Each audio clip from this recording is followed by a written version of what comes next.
Hi, it's Lisa Beard here. Thanks for joining me for another paper crafting video. I'd like to say before we get started that I was having a terrible crafty day when I was making this video.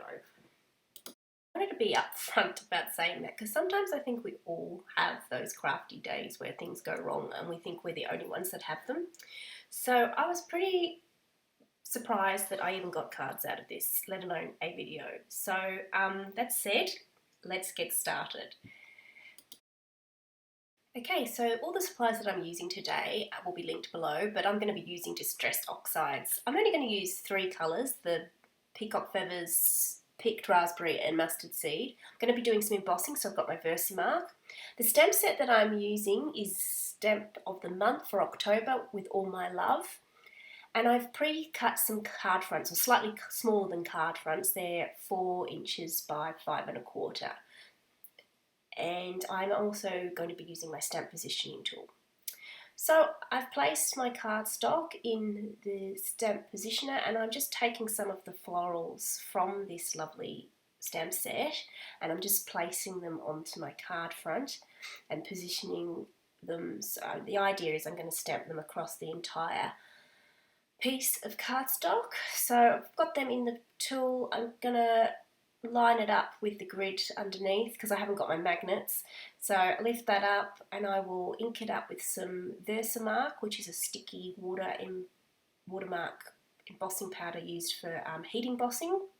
So I should have probably used an anti-static pouch so that the powder only sticks where the Versamark is, and I didn't, but I'll show you a tip on how to rectify that if that happens. So closing the stamp positioner door, my paper's wiggling about and I'm pretty much missing my magnets. Magnets will hold the paper in place. I do not know where mine are.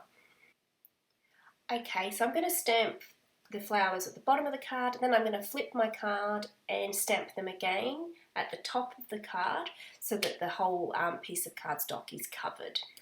Now I'm going to take my embossing powder, which I'm going to sprinkle across the card front, and hoping that it will only stick to where I have stamped with the Versamark with the flowers. Unfortunately, because I didn't use my anti-static pouch, it got everywhere. So the way I usually remedy this, and you'll see me in a minute, is that once I finish getting a good coverage of embossing powder, I take a dry paintbrush, a soft brush, and just dust them very carefully off because you don't want to knock any of the flowers. So, and I'd also like to give you a tip here too, in saying that despite what people often say is that embossing powder lasts forever, it doesn't. I've found that this has been around in my craft stash for quite some time and it's pretty old, and I think, I'm not sure what, it might be a bit damp, I'm not sure, but it just takes a lot longer to emboss. So my tip would be, if you've got some embossing powder that's been sitting around for a while, try it. If it's not performing how it should, maybe just, go for a refresh. So there I am with the brush, just trying to get rid of some and then just hitting the bits that I've missed with a bit more powder. And until I'm happy with what I've got. I take my heat tool and preheat it for at least 30 seconds before I hit the cardstock with it. I've sped this process up because I did about 3 or 4 pieces of cardstock. I tend to do that, stamp them, put the powder on, and then heat them all at the same time. So I've sped this process up because it was so old, it took a long time. I'm going to take my Mustard Seed, Picked Raspberry and Peacock Feathers Distress inks and my mini ink blending tools. It's quite a mouthful on a Sunday. And I'm going to start, I'm going to create a rainbow. So I'm going to start with my red, which is my Picked Raspberry, and I'm going to start up in the corner. And I think I've said before, I love the way these inks go on. They just blend. I used to sometimes get really harsh lines and then I wouldn't be able to blend them out. And I'm not great at blending, but even if you are rubbish at blending, these inks, you will be able to do it with these inks. So if you haven't tried them, I really do recommend trying them. They're fantastic. So start with the Picked Raspberry, and then I'm going to go in to make my orange by blending the Mustard Seed and the Picked Raspberry together. So I'm going in rainbow order, Roy G. Biv. So this might take a little while because you sort of have to go backwards and forwards a little bit. I have another video where I have used distressed oxide, so I'll link that below for you to have a look at if you'd like, and then I'll speed this process up. Okay, so while I add more colours to my rainbow blend, I would like to chat to you about our Customer VIP program. It's a great program, and if you haven't checked it out, I encourage you to do so via my Facebook page or Instagram or direct to my website. Links are all going to be below. But this program allows you to earn 15% spending credit on the retail amount of your purchases. Not only does it allow you to earn credit, but it allows you to bank them so you can save them up. It'll enable you to get a free stamp of the month, so you could earn this stamp set that I'm using right now, the October stamp of the month, for free with a qualifying purchase. It also gives you access to exclusive specials throughout the year, and for the month of October, November and December, if you join the VIP program for $55, which is an annual fee, you will actually get $25 of credit to spend straight away when you sign up. So it's actually going to cost you $15 for the year, and instead of getting the stamp of the month for the $9 with a qualifying order, you get a stamp set that's worth $34 for free. And I've seen the stamp sets for November and December, and they are fantastic. So I'm thinking you're probably going to want them. So anyway, have a look. I'll link to my website below and have a read a bit more detail. Okay, so I've finished with the blend there. I'm going to just wipe the flowers just to get the residual ink off the embossed flowers.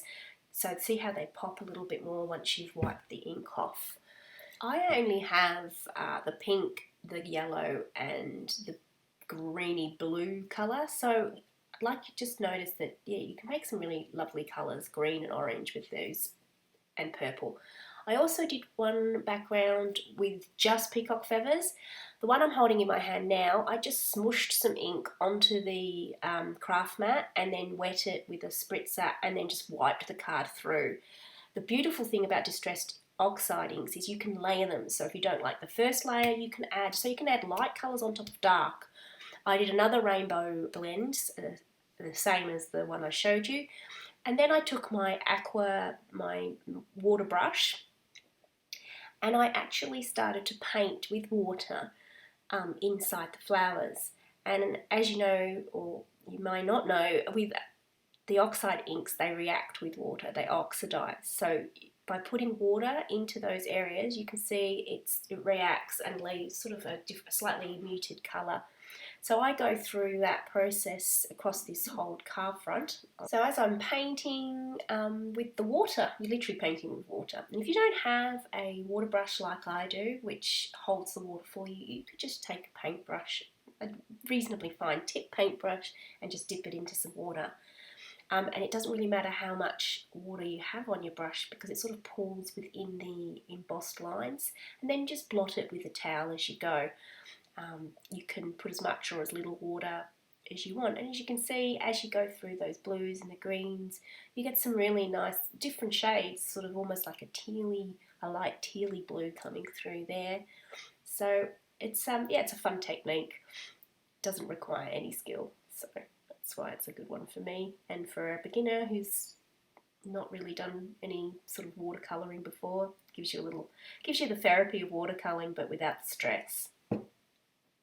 And just to finish off these backgrounds, I just take my hand, dip it into some water and just flick with no particular precision, with abandon actually, because I'm getting it all over the other ones, and I probably thought I would do some without and some with, so I ended up doing them all because they all got a bit of a splashing. So I've now got 4 lovely backgrounds. It's time to make them into cards. So my first card, I actually used a set that I absolutely love. It's Stitched Together stamp and die set. I think it's still available. I will link it below. I've used this so much. So so I die cut the Happy from this, out of the actual card front, and then I took the piece that I had die cut out after placing the little inserts of the P's and back in. I placed that onto another card. I actually did a different card background for this because it wasn't working with the ones that I had. I took the ink pads direct paper, and like I said, the beautiful thing is I did the peacock, then I did the pink, and then I came in afterwards with the yellow. So I worked from dark to light, which you can't do with normal inks. So I was pretty happy with the way those two cards came out. One of my other backgrounds, the one where I watercoloured in the flowers, I actually cut the happy 4 times and just glued it together. I like to use glue for that because it gives you a bit of wiggle room to make sure they line up. And so it just gives you a little bit of dimension for the happy. And I stamped the birthday and just put that on foam adhesive and put that underneath. So I think that's one of my favourite, that card.